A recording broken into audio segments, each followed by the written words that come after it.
Welcome to Association Chat, your online discussion where we warm ourselves by the virtual fire with topics of the day, welcoming thought leaders and trailblazers alike to join up in this online home for the community. I am the host of Association Chat, KiKi L'Italien, and today, oh my goodness, we have a great discussion and lined up for you. If you have ever found yourself thinking that you have a passion project, a talent that you're wanting to develop, something that you care about doing, but you're thinking, oh my gosh, I have this association I'm trying to run. I have this life with my family I'm trying to lead.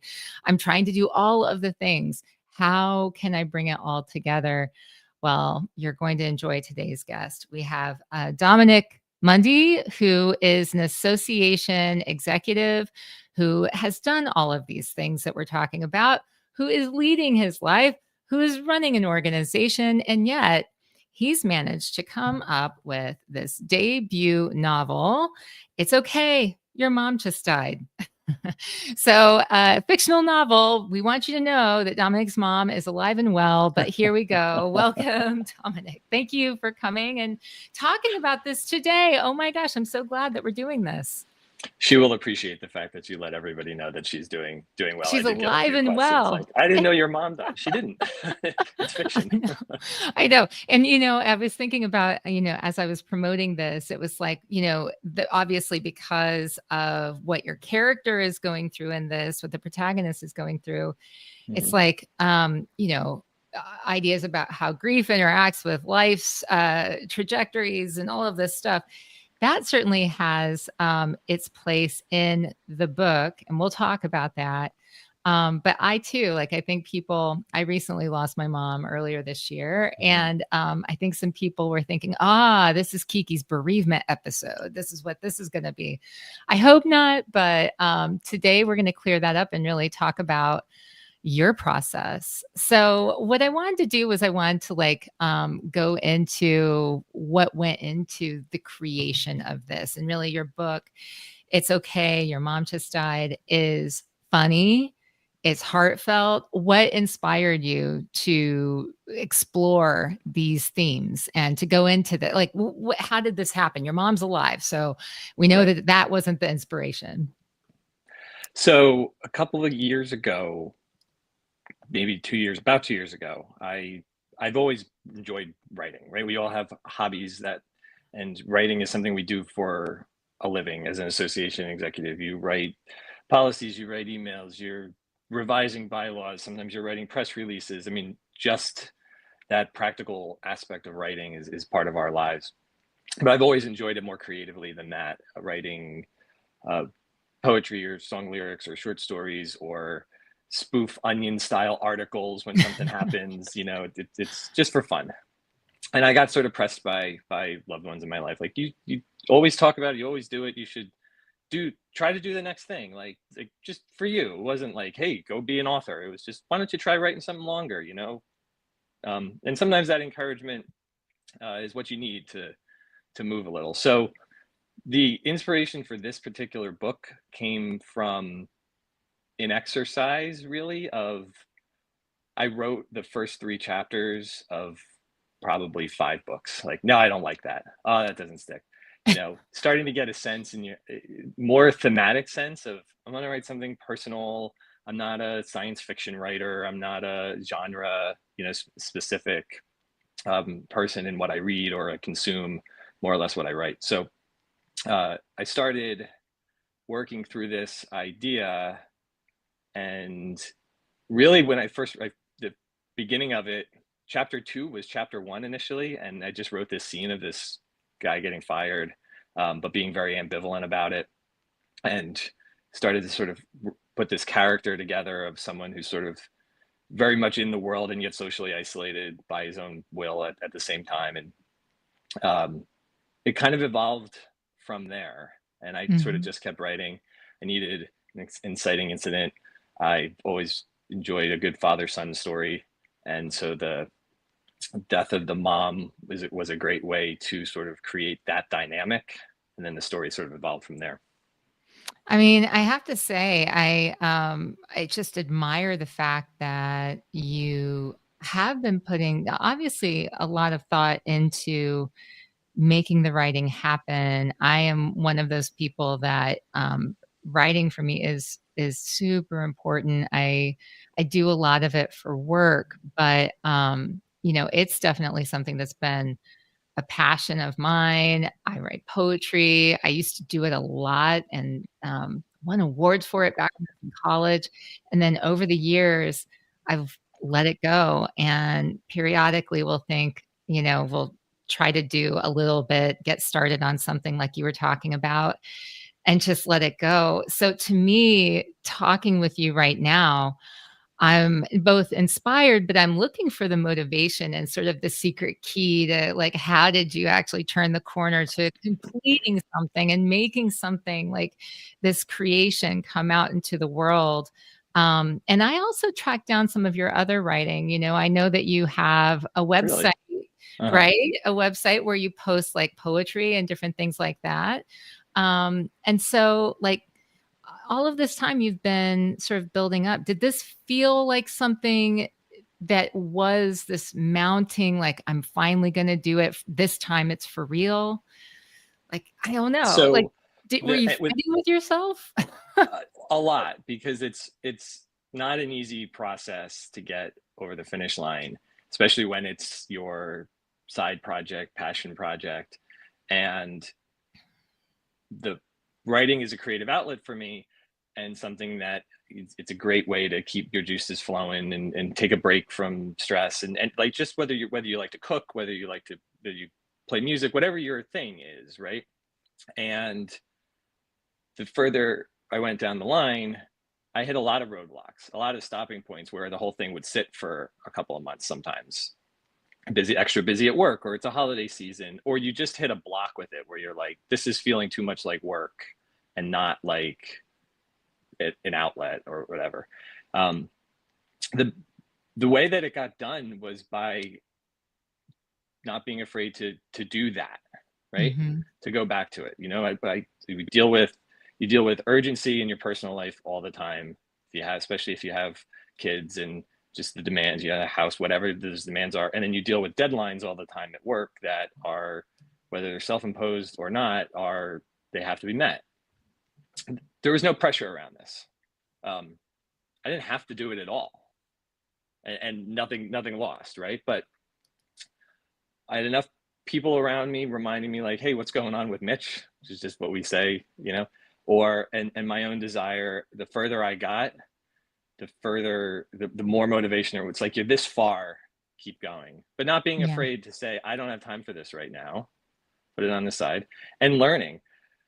If you're not curious as a person, finishing a project like this is near impossible, because the first draft I wrote was the story. It was the bones of the story, and it was maybe 30,000 words on the page, which is barely half the length of a novel. Definitely less than half the length of this novel. And when I realized that, I was like, wow. So I told a story, but I didn't write a book. Those are not the same Hmm. thing necessarily.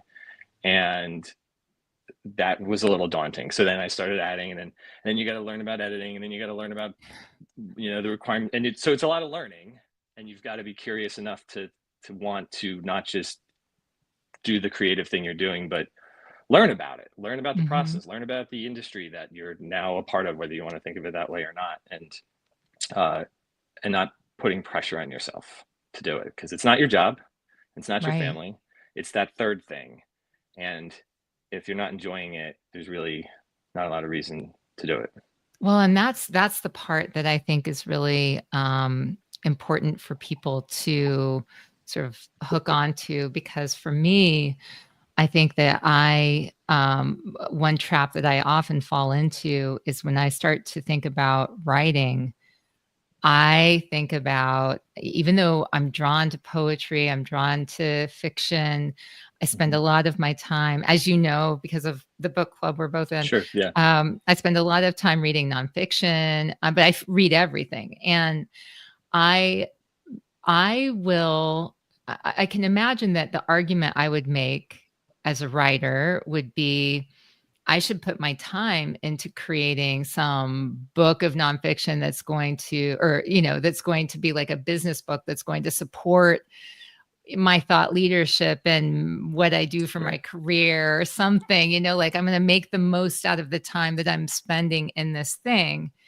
because that's my tendency. And it feels like the responsible thing to do and the strategic thing to do. How do you, or how did you, as an executive director who thinks strategically all the time, keep yourself from making that kind of decision? Like you had to make a real commitment to invest that time into developing something, a work of fiction, versus like, I'm going to put all of this energy, this creative energy, into a book that I can put my name on and have in the association industry for like, look at me and my leadership knowledge or something.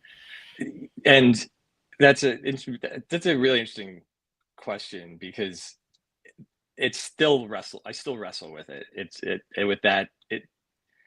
I think you used the word, but I'll use it if you didn't. There's a guilt, right? Yeah. Because it's a project that takes some time, and you have a family and you have a career, and the Northeast Spa and Pool Association, which is the association that I'm the executive director of, is there's a lot going on there. We're having a lot of success right now for a lot of reasons, and it feels like if I'm putting this into a career-minded, association-focused effort, then that's okay. But if I'm just doing this because I want to, which is that fair?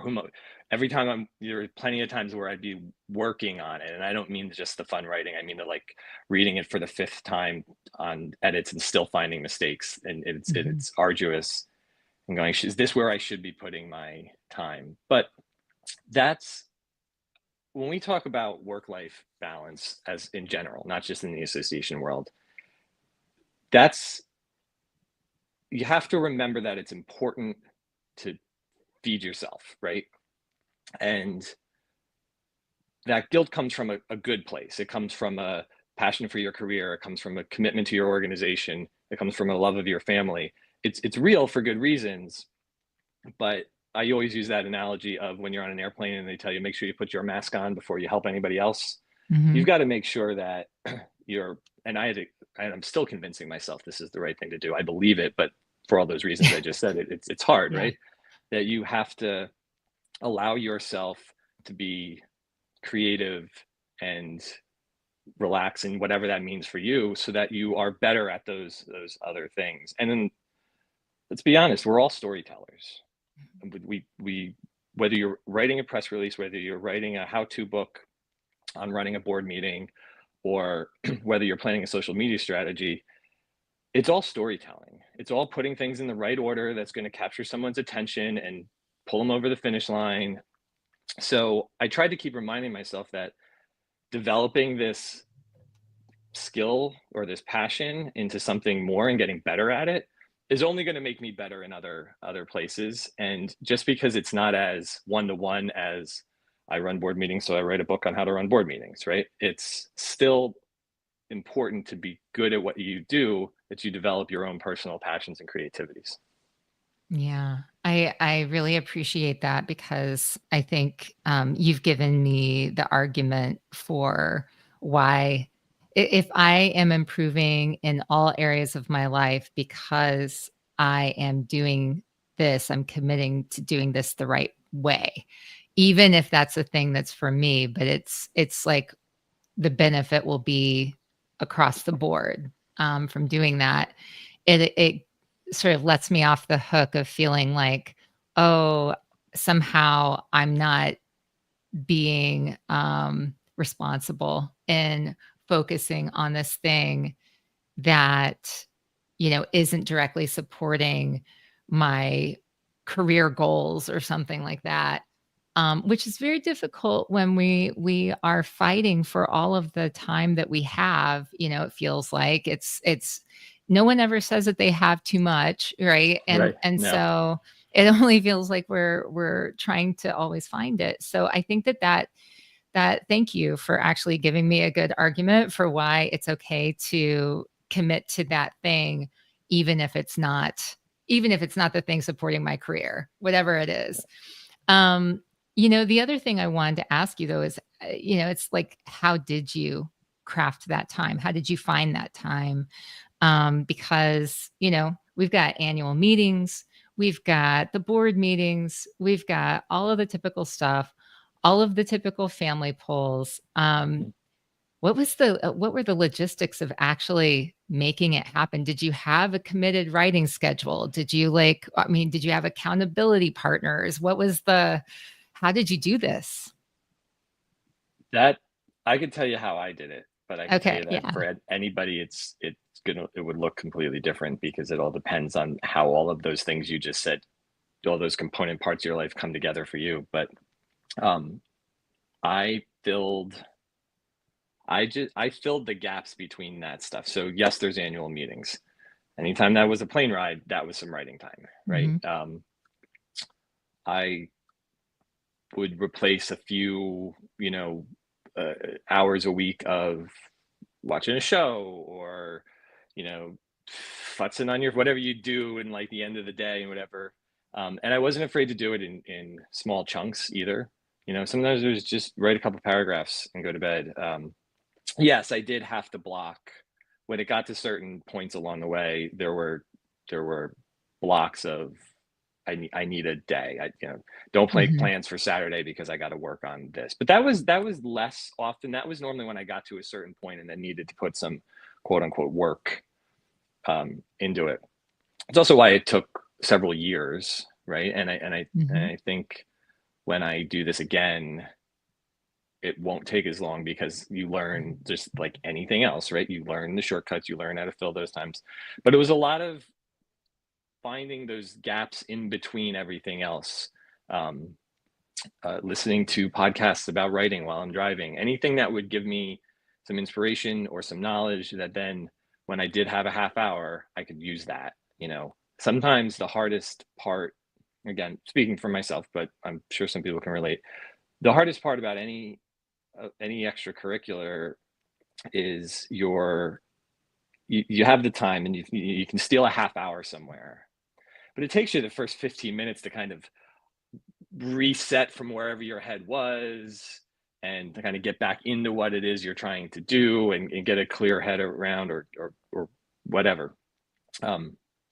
So, I couldn't write on the ride home from work, but I could listen to something or call someone and talk about it that kind of got my mind in the right spot. So then Mm-hmm. if I only had a half hour between when I got home and when I had to pick up the kids or something, I could use that half hour, right? So it's finding these little things to maximize the little bits of time that you have and make them creatively productive. Because chances are if you look around and you did some kind of a time audit, you could find a half hour here, a half hour there, an hour there, and then. But how do you make those actually productive? Because when we're as busy as you and I are, the inclination is to sit down with a cup of coffee and just go Yes, for 30 that's minutes to me. catch your breath. Every day, that's me. Every day. Like, Right. I please, got just a it. moment. Just there's no Yes. it's quiet I for a have my minute, coffee whatever. here. I'm ready for any second to be able to do that. Yes, please. Exactly. Yes. Exactly. I played with my mind a little bit to try and find ways when I couldn't actually do this stuff to Oh, get my mind into it and stay sort of like thinking about it so that when I could steal some time, and that's what it feels like sometimes you're stealing time, uh, to be able to make that really, really work. Not easy. Not easy. Not easy. And no, I no. definitely did the least amount of writing at the most stressful times of, of my year. But But here we are. Here we here we are. are. And you have your book. So you were telling me a story the other day about how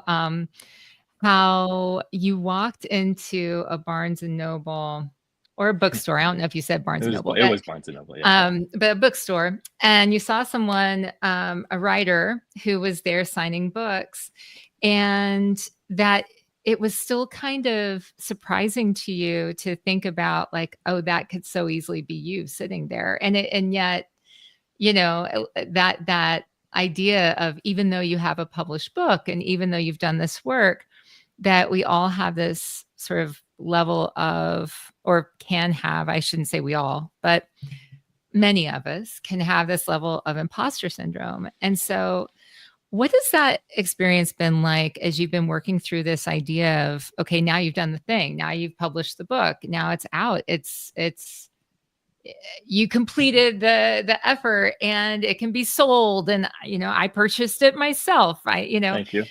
You can be the one that is having the author signings, so the book signings. So what are you running into now that you've done this thing? How has it impacted your, I guess, your identity, or has it, or is it still kind of a weird thing that seems like a dream? Like, what is the experience that you're going through now that you've done this? Wow. It's been, that's a hard question to answer, because this is the hardest part. See, the thing about writing for me was, it was just something I did. And sure, you'd write a poem and give it to somebody, you'd write a short story about something that happened and share it with the people that it happened around because they think it's funny. But to do something and put it out, and I got to a point. I'll tell you the truth. Here's what happened. I was writing, I had shared it with a few people, I had shared it with a few more people. It still needed a couple of edits. I was sharing it with close inner circle friends and family, saying like, I know it's, you're going to find some typos, it's not finally edited, just want to know what you think, whatever. And that started to sort of grow a little bit on its own, like, well, when can I buy it, or when's it going to be out there? So I finally drew a line in the sand and said, November 19th, it's going to be published. And if I don't put that date down on the calendar, then I'm going to stay. I realized I was stuck, right? I was stuck in this. It's done enough that I could kind of say I did it, but I didn't have to deal with the actual doing it part. I published it. And once that happened, I realized either you're going to do this or you're not going to do this. And I ripped off the Band-Aid and I put it out. And by put it out, I mean, on all my social channels, emails to friends, it's here, I published a book. And hands down, that was the hardest part. Forget the editing, forget the writing, all of it, the finding the time, the 2 years of effort, because that just feels weird. It just feels like this, what did I do? And is this going to land? And what happens if people don't like it? And, I'll be, again, honest. What if people say, how did he have time for that? And what's he, and all of those things, you hear all these criticisms before they're even levied come in. I was absolutely awestruck by how many people in my professional life and people I haven't talked to in 20 years reached out to me and said, that's so awesome. Good for you. Where can I buy it? Can't wait to read it. People sending me work, board members and stuff, not just, personal contacts, sending me texts of them holding the book they just bought, saying, I just got mine, I'm going away this weekend, I can't wait to read it. The imposter syndrome thing, right, is that's something other people do, right? That's not something I do. I can't do that. The hard part has been putting it out there, you put yourself out there, right? And just seeing what happens. And it's not something I'm very comfortable with. I'm just excited. Well, yeah. But I mean, I'm learning. Is that connected to the Dominick Michael pen name? The pseudonym, was there a whole, like, what thought went into that? Was it to create a little bit of a space I think so. between your here is Dominick Mondi in his professional life, and and it's something defined and different from Dominick Michael, the author? I don't know that I thought through it that well, but I think you just said it that was it. Yeah. So Michael's my middle name. And it felt like something worth doing with that little breath of separation from the two. I don't know if that's going to prove to be a good decision or not. And I don't know if it'll stay that way if I do more of this, but that definitely was behind it. And that's a whole, it feeds into the whole imposter conversation thing. Do Mhm. I want, when I first started doing it and then I stuck with it, it was, do I want to kind of keep this maybe where it can't be found by people that know me, which is silly because, you know, we are who we are. So yeah, definitely a little bit of that in my head. Although now it seems almost foolhardy because I put it all together anyway. So Yeah. Yeah, but I can imagine that. I think I understand it. I mean, I think I understand that there's this sort of that little separation. It can be put over, this is that name, this is that side. But yeah, I agree. I mean, now that it's out, who knows? You know, who knows what the future will hold with that. I know that whenever I'm reading different types of books, I can tell the impact that it has on my word choice or on the types of conversations I have, Mhm. on the way that my mind thinks. It's always like, for me, reading, whether it's magazine articles or most often, I can see the difference that a book makes on my mind and the way that I'm thinking. I can imagine that in writing this and getting so enmeshed into the story and just even the research behind it, but you understanding the character and really thinking through the story, that as you're going through your life, this must have had an impact in other ways on your communication and in your association, in the ways that you engage with people. Where did you see that sort of bleeding through, or did it? Where did you see maybe the Dominick Michael author results of you focused on this Yeah. story and that effort bleeding over into the rest of your life? Um, I found that I had a voice that was sort of the foundation. And then you're exactly right. I would, whether it was consuming stories of any kind, right? So we're talking about reading, but whether you can watch a movie and suddenly get sort of pulled one way as far as a style and language. Um, uh, Writing the book was hard the way I wrote it in that way because the book has to have one voice, one sort of tone and style connecting it, or it Mhm. would feel herky jerky and I never wanted someone to read it and be like, oh, clearly he wrote chapter 24 while he was on an airplane because he's using this, and then um uh so with the starting and stopping of the writing process and then going back and having just read the books I read this year, Daisy Jones and the Six, and being like, Mhm. oh, I could inject a little of that sort of, fun Yeah. team dynamic into it. And then, you next time you come back to it, you just read a science fiction book and you're like, oh, I need to be a little more technical. That actually was made the writing process harder than it did the other way, around. Wow. Wow. Um, to not let whatever was the story du jour I was consuming influence Influence. the, Yeah. while also being able to I mean, you can't write if you don't read, I guess. And you're always taking something good. So I have a Word document that I call my Tiny Darlings dump, and I stole that name from Yeah. something I saw somewhere along the way, and it it's just a running. It's just anytime I had an idea that didn't fit with what I was doing, but I liked Oh, it, yes. I would cut it out and just put it over there. And The it's killing less your darlings. You're the killing your darlings, and so you put it over so that I love that because you can just fall in love with a line or fall in love with and you're that's like, "Oh, this is so good, but it's not the right thing for this." Oh, for this, but I don't want to just yes. you I Lose can't it, bring myself right? to press delete. Right.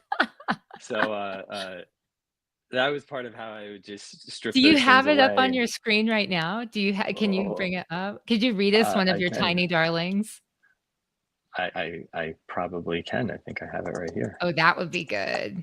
This would be special material, everyone, because it's like this is like you're not gonna find it in the book. This is Yeah, and some of these are not necessarily just from the like. There's just a line here that says it's just a dog. Don't remember even exactly why, but like I if love you it. wanted to, that could be a its own charge line. So God, one of mine from back in my when I was writing more, one of mine that I'm like, it has to be used someday is our ghosts already live here. uh, I like I that. love it. I love it. But I'm like, it didn't fit in the thing. But our ghosts That's a good already live writing prompt, here. though. Yeah. Yeah. Hmm. What's another one? You Um, have to share another one. there's a paragraph. So Adam stood in the kitchen. He was still wearing his work clothes and hadn't sat down yet. His heart rate was beginning to return to normal after hearing from Jake, even if he had no idea what was going on. He surveyed the kitchen one more time and now confident that there were no cops coming to cordon off his home and put little number markers down to each bloody glass shard while interrogating him to see if he tried to murder his estranged wife. He went upstairs, changed into something more messy, and went back down to begin cleaning up. That's actually one of two possible next books that I was working on. Eee, I love it. I love it. Now this is true geeking out. Everybody else, if you have one of these things where you have your because I love those types of that's the sort of stuff where it's like, ooh, I also know there's a book I've been wanting to write for the longest time, Mhm. and it's Weird is Better. Weird is Better. And I swore I was going to write it years ago, and I never did. I did a presentation. I tried to hide it in business and like turned it into something called Why Weird is Better, and did a couple presentations on the topic. But it's Mhm. like sucking the energy out of it, kind of, because it's like, it like went too deep into trying to make it fit for a different purpose than what it Mhm. is really meant for. And so I kind of abandoned it, but it's over there. It's one of those things. It's there in my space, I like it. and I like it too. Thank you. Yeah, we'll Weird, see. weird is better Weird is better. in Yeah. however that means for the environment that you're in. But it's Seth Godin's book, The Purple Cow, right? Like Mhm. is essentially about you're if you, weird is to stand out, and that doesn't have to Yeah. be uh, bad. It has to be about being yourself and being unique and not shying away from that. And yeah, Yeah, I weird is think better. it's definitely maybe it needed to wait. I mean, and with all of the AI stuff, it's like, what's not weird? AI generated material. That is not weird like almost by definition, right? It's Uh-huh. mathematically going to be the most likely outcome from whatever you put into it. So if you want weird, don't use AI, because like you're not going to get weird. It's going to be the most normal weird you could possibly get. Yeah, that's writing and trying I to see. So appreciate what Carlos says, AI. I like weird. I like weird too, Carlos. I like weird too. Yeah, Yeah. that's a whole nother conversation around AI and writing, but that definitely is not well, it can be weird, but not in the weird you're talking about. Yeah, yeah. Well, and I guess, I should ask the question because so many people Mhm. are using AI for create the creative process and trying to incorporate it to sort of help map out ideas. And I mean, I have to admit, I use it for work all the time, just because there are Mhm. certain things that are essentially form letters. They're the Sure. types of things that you do where it's like an introduction, and you're like, okay, let me just get the basics out, and then I'll personalize it. But was there at any point where it made sense for you to use it as some sort of tool? Did you find yourself doing it, or did you purposefully, and I wonder about this too sometimes with Mhm. writing, did you purposefully completely divorce yourself from any use of it, even in Yeah. looking for thematic challenges or whatever I can imagine that you might be able to use it for? I didn't use AI at all, Yeah. and at first didn't even think to.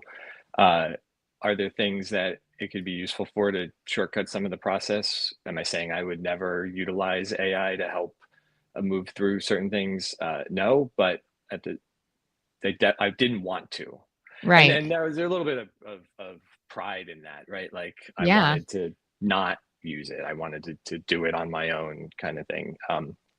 But on some level, it's a tool, right? I mean, Mhm. technology is an accelerator, and if you can move through a process faster. I mean, I also used a word processor. I didn't say I'm going to write this book by hand because I want it to be Right. really authentic, right? So you have to figure out. But I did find it really interesting that when I was publishing the book through Amazon KDP, Mhm. they ask you, is any of this content AI generated? And then the second question is, did you use AI for any of the developmental or editing process? It's not that they won't publish it, Interesting. but Right. They they wanna want to know. know.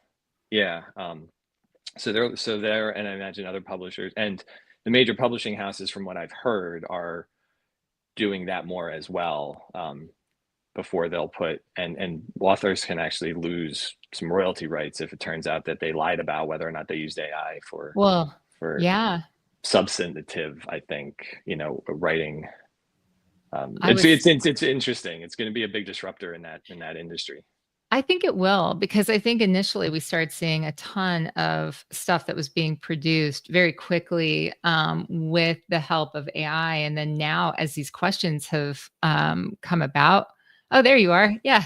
I'm Um, sorry.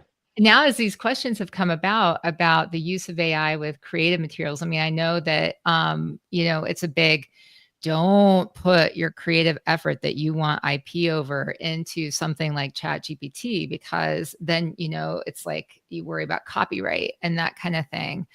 And the ability to call it your own. And I think that I saw Adele comment on here earlier, and I don't know if she's still watching at this point, but she had talked, she's an author, and we just talked about this yesterday. She was talking about how someone she was working with on a book said, you know, if you use, like, I forget what it is, if they find 5 words AI generated connected in your book, it can cause some sort of big snafu with like what you're Hmm. trying to do with publishing. So like I know that in your world, I can say your world with of like publishing creative works, that's Weird. something you have to be aware of. Yeah. Yeah. I'm gonna just keep it at a little bit of an arm's length for now. Um, but it's going to be interesting to see how that impacts the industry, and like anything else, how it impacts authors versus publishers. Publishers can still publish the books and make money, but they sort of hold the authors accountable. Yeah. Yeah, see, like this is the universe saying, "Hey, you gotta keep it rolling, guys. Keep it rolling." So, um, yeah, the whole AI question is definitely an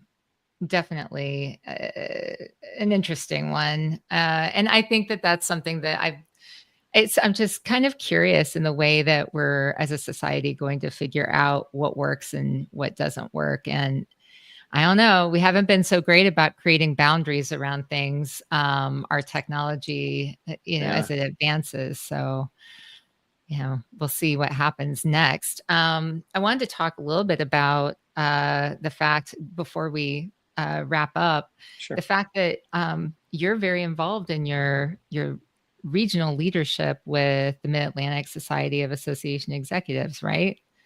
Um, I'm off the board this year. I'm a past president within the last 2 years. I would say that, like all good board members, when my term ended as past president, I definitely took a step back. Had something else I was trying to do as we're yes, talking about. something But like this yes, book. yes, Yes. MASC is a great organization that I've been heavily involved with. So my question about this was that I'm going to be actually speaking next week at the Yes, you are. MASA. Yes, are you going to be there? I'm planning on it. Yeah, it's a Tuesday, I believe. The Yeah. third. Yes. Yeah. Yeah. And so I was curious if there's any arrangement for you to have books, a book signing, anything there. I can No. imagine that it would be amazing to see. Honestly, never crossed my mind. I still have that, I guess that sort of veil I have up about some separation, but yeah, hadn't thought about it. Maybe I'll put a few in my bag just in case. You should. You absolutely should. I'm going to be putting, I have to admit, the association chat that came out, the Yeah, yeah. magazine that just came out. I'm so proud of it. And I'll definitely have some of those. But I I was, haven't read through it, but I have to. The cover is gorgeous. It's fantastic. Whoever did your graphic design on oh, that was amazing. Juliet is her name, and she is amazing. And let me tell you, I looked at five or six different, we narrowed it down to five or six different types of gold foil on what this would be, this process up here, what this would look like. Uh-huh. And I had all those little slips up here on my desk, just trying to get just the right one for this cover. Hmm. But my point is, in all of this, aside from blatant self promotion, is to say, I really think that we need a piece by you in the February edition that's coming out. Um, can I get an on air? Yeah, I know I'm putting you on the An spot. on-air commitment to write an An article. on air commitment You to got it. doing something for Association Chat Magazine. I, Yes. I would I would love to do it. Oh, Be I mine. love it. I'm so glad you said that. Okay.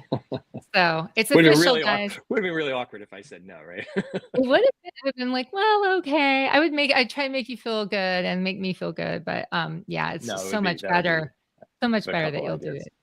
Like you like we talked about earlier, I have my a separate file of if I wrote a nonfiction association based, book, what would that be? And I have this like you said, weird is better. I have this title, The People Business, that I've got Ooh, multiple outlines for and all of that, and all of that ties back to the idea that as association executives, we spend a lot of time talking about strategy, talking mhm, about fundraising, talking about education or certification, depending on what your association does, government affairs, all of these things that make up the what of we do.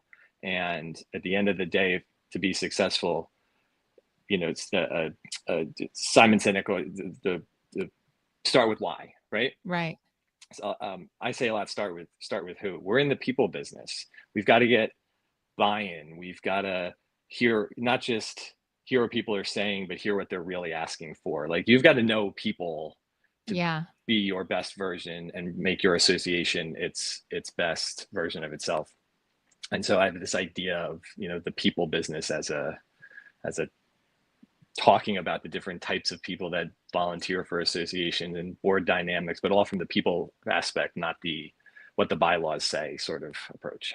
I love that. Please write that book. I am such a long time, I almost as soon as I worked for my first association, I joined my first association and I've been a member ever since. And I think that obviously live and breathe associations in like Right. every way. And I think you're 100% right. I think, it's people who both appreciate um the power of connection and connect, what we can do when we come together, both like strategically, but also like, just person to person. Like there's this supportive, the humanity of it. I don't know. Yeah. And I do it. You need to write that book. So, thank you. Thank you for joining me today and talking Thanks about for all of asking. this. And I feel like this is an ongoing conversation because you're obviously going to keep creating. I'm going to keep asking you to write this book now. And so I wish you all of the success. And when I you have smell the your collaboration. I do too. I do too. And when you have your book signing, I need pictures to see like it's happening. You're signing the books, and maybe I can even get there and get mine signed. I will make sure yours gets signed. Thank No you. worries. I really appreciate that. And thank you for joining me today. Absolutely. Thank you, Kiki. All right. Yee, what did you think? What did everyone think about this? I have to say Dominick he's become a good friend, and like we're in a book club together. I've learned more about him through that. but I'm just learned even more. I just learned even more in this discussion. And I have to say, again, he under a pen name, you'll find Dominick Michael.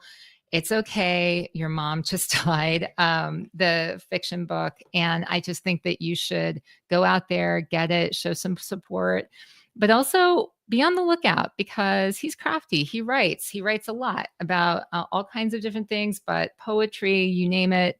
Smart, smart guy. And I'm so glad that he joined us today. Also, if you're thinking about a creative effort, if you're thinking about your own writing, you're thinking about what it is that you have had on your mind or your heart to do, don't be afraid. Just put one foot in front of the other and keep going after it. He did it. I feel inspired that I can do it now. So maybe we can all do it together and work on that together. That could be a really great thing, right? Thank you for joining me today. As always, I want you to keep asking questions to learn every day because, as Joseph Campbell once said, the cave you fear to enter holds the treasure you seek. Have a great rest of the week, everyone.